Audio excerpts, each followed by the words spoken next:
What is up, Lions fan? It's the Analytics Den here. We are live and just want to react to the Minnesota Lions game. Let me just say, very disappointed that we blew our two-score lead twice. I think that this game was a lot more on a coaching issue. I do think Campbell and the coordinators deserve a lot of blame for this game, especially Ben Johnson. Um, we threw too many times on 3rd and 1, and they wouldn't even be shortly designed. It'd be like risky deep balls for some reason on 3rd and 1. Wasn't smart. It's like he was trying to outthink them. Not a great plan, as Tony Stark would say. We need better results from our coaches, and we honestly just need a game plan better. Our talent really showed on offense lately. We still scored 24 points at least, but we're going to need a lot more consistency on both sides of the balls if we're going to win more games. Yeah, I gotta agree on Pride. We got too cute. And so I think that was probably our biggest issue. I don't think necessarily anything went too wrong. Uh, I think we gotta have. I think our pass rush gotta do better. We did not have much of a pass rush. Yes, Hutch was double teamed. 32. Aiden Hutchinson was double teamed 32% of the time, but he still should have been able to at least make some play. It's not like he was double teamed 100% of the time. So we got to see more out of Hutch. We got to see more of Charles Harris. Harris is not having a year that many thought he would. Liam McNeil's not having a year he thought he would. We need more from these guys, especially in bigger moments. We can't just show up versus teams like the Commanders. We need to show up versus teams that are around our level. Minnesota, I don't think is a bad team. They are in our level. That's why I think we were going to split. I think we very obviously could have beaten them in both games, but I'm not surprised we split right now. But we really need to step up on our coaching decisions. Austin Seibert looked awful, and Campbell still apparently trusted him. Wasn't a great plan. We either ran the ball at the wrong times, or we didn't pass it the wrong. We didn't pass it. We either ran at the wrong time, or we didn't run when we should have, and it was really frustrating in terms of Ben Johnson right there. We had a really explosive offense, but we couldn't get the small things down. That's what the coaches need to get better. We need to start being. Our number one thing is clock management and when to do things. Offensively, we need to improve with that small thing a lot. Yes, the one thing is, yes, Ben Johnson is a rookie play caller, but he still needs to improve that. Defensively, Aaron Glenn just needs to improve everything, in my opinion. I just don't think his scheme is very basic, his scheme is too basic. It's very easy to counter for other offenses. Third week in a row where a team has scored 24 points or more. It's just not a good look for Glenn. I still think we have talent enough to not allow that. We were number one in pressures heading into the Minnesota game. We have Jeff Okudah. We had Tracy Walker. We had Deshaun Elliott. We have Rodrigo. We have Aiden Hutchinson. There's talent there that we should not be as bad of an defense as we are. I'm not saying we need to be great. We are not even looking like an average defense right now. And that's not good. I do think we may have a bounce back game. I think we do need it. I do have some guys that impressed me in that game. Jeff Okudah shut down Justin Jefferson. I was very impressed with Josh Reynolds. I wish he was able to hold on to that ball during the Patrick Peterson play. It's unfortunate. Was impressed with Jamal Williams. He looked like a lot better back than what we were criticizing him with last week. And I was impressed with Jared Goff. It wasn't maybe his best statistical day, but he, for the most part, had a really good day and was even robbed of a touchdown when I throw to Amon-Ra. He also just showed grit and looked like he was doing the best that he could. He evaded pressure. It was just a really unfortunate day, and I'm going to be honest with you. I think this game was mostly down to coaching. Those other games, maybe a bad play by a player here and there. And there was some bad plays, specifically Amani Oruwariwe getting burned 1,000 times and also getting 5 pass interference calls. He looked awful. It was not a good game from him, and we just need to see more from him, but the coaches still took us away from our win, and our kicker needs to be better. If Austin Seibert made those kicks, we win the game. And so it's just, we're so close, and we just need to perfect it. But that is where I'm going to try to be more positive for this next game, the Seattle Seahawks. So I will try to adjust this later for when like official injury reports come out, but I don't know if I'm going to be able to stream anytime this week, so we'll see. So here's my predictions for the Lions Seahawks game. I think this is going to be a game where we bounce back. The team's pissed off. We should have won. The coaches are going to try and make sure they have their best coaching game we've ever had. This is a game I think where they really, really are motivated to win. I'm just not impressed with the Seahawks right now. I think we could beat them 28-17. It's going to be ourselves a good game. I think this is a game where the offense is going to have a good day. I think this is a day where our pass rush should do well.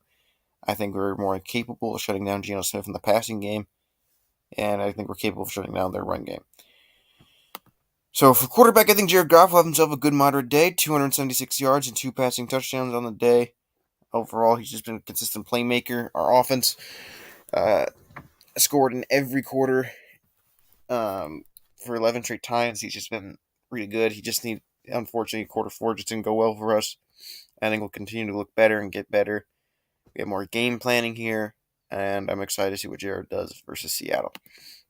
Running back, so DeAndre Swift has been ruled out, so it's going to be Jamal Williams and the Craig Reynolds show. I think Jamal Williams will continue his 2 touchdown season, but he'll get 70 yards and 28 receiving yards. Craig Reynolds, I think, will have 40 yards because I think Jamal will be the main back.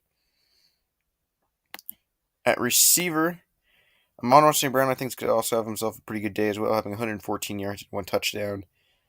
Josh Reynolds, I think, will have 80 yards and 1 touchdown. Chark, I think, will maybe have like a deep catch here and there that gets him to around 40 yards after a couple other dink and dunks. TJ Hawkinson, or as my Discord likes to call him right now, TJ Dropinson, will have 30 yards. I don't think he'll do much this game. O-line doesn't allow a sack. I think they'll also do pretty good on pressures.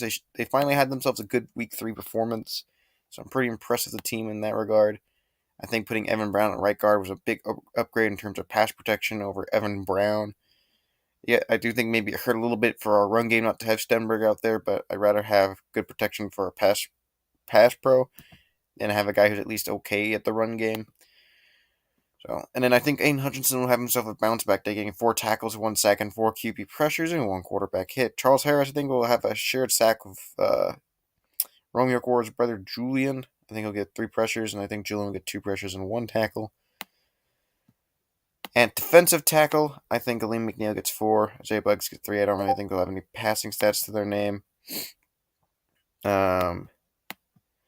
Next is going to be Alex Anzalone, who gets 8 tackles. Rodrigo will have 9 tackles, 1 for loss, I think. Could be a good game for him. Also, shout out to Alex Anzalone. I think he had his best career game as a Lion last week. So, good job on his part. Cornerback, I think Jeff Okudah will continue the streak of not allowing a touchdown and being a shutdown corner. I think he'll have 50% completion percentage and 0 touchdowns allowed. Monty Oruwariwe, I think, will have 64% completions and 1 touchdown allowed. Mike Hughes, I think, will have a 70% completion percentage and 1 touchdown allowed. I do think maybe we need to start putting Chase Lucas out there because Mike Hughes is allowed 90%, 100%, and 70%, or it's like 90% or whatever. He's just like horrible in coverage, allowing almost every single catch. At safety, unfortunately, Tracy Walker injured his Achilles. Juju Hughes, whoever is out, free safety. I think he'll get 7 tackles, maybe a pass defense. I don't think they'll be. I do think that they might be a little bit of a liability. I think that is why maybe either Manu or Mike Hughes will allow a touchdown is the bad safety help from Juju Hughes. Deshaun Elliott will get 7 tackles and 1 pass defense. He looked good so far. And I just think Cyber will make all his extra points. Overall, this is a game that I think we just need to bounce back in, and we need to be huge on it. Seattle is not that good of a team.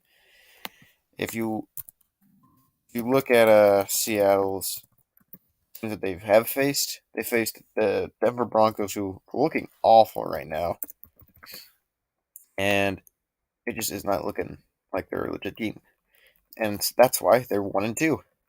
Their offense is ranked 28th. Their defense is ranked 20th. This is not a team that is unstoppable. Their passing right now, it's okay, I guess. Geno Smith has 4 touchdowns and 3 interceptions. Not great. It's just this is a team that we need to beat. We're very capable of beating.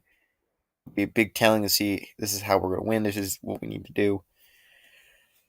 I will say this is the way I think we're going to beat Seattle. We need to force Geno Smith to be the thrower, but also we need to lock down DK. So, looking at Seattle's only won this season is something I think we're going to have to look at, where they only scored 17 points. Um, we'd say, oh, Geno had himself a great game. Well, he mostly had a good first half. He only ended the day with 195 yards, 7 yards of throw, and 2 touchdowns. I think what we need to do is shut down the run game, and more importantly, I think we need to apply pressure. I think they're a very stoppable team.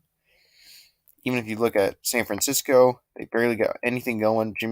Geno Smith looked awful again, still didn't reach 200 yards, and they shut down Rashad Penny. Then they go and face Atlanta. The offense just had their way with them. Seattle just does not have an offense that's capable of beating a high-powered offense, as shown by the Atlanta game, where really Cordell Patterson ran all over them, and Mariota actually had a pretty decent day, getting 11.5 yards to throw.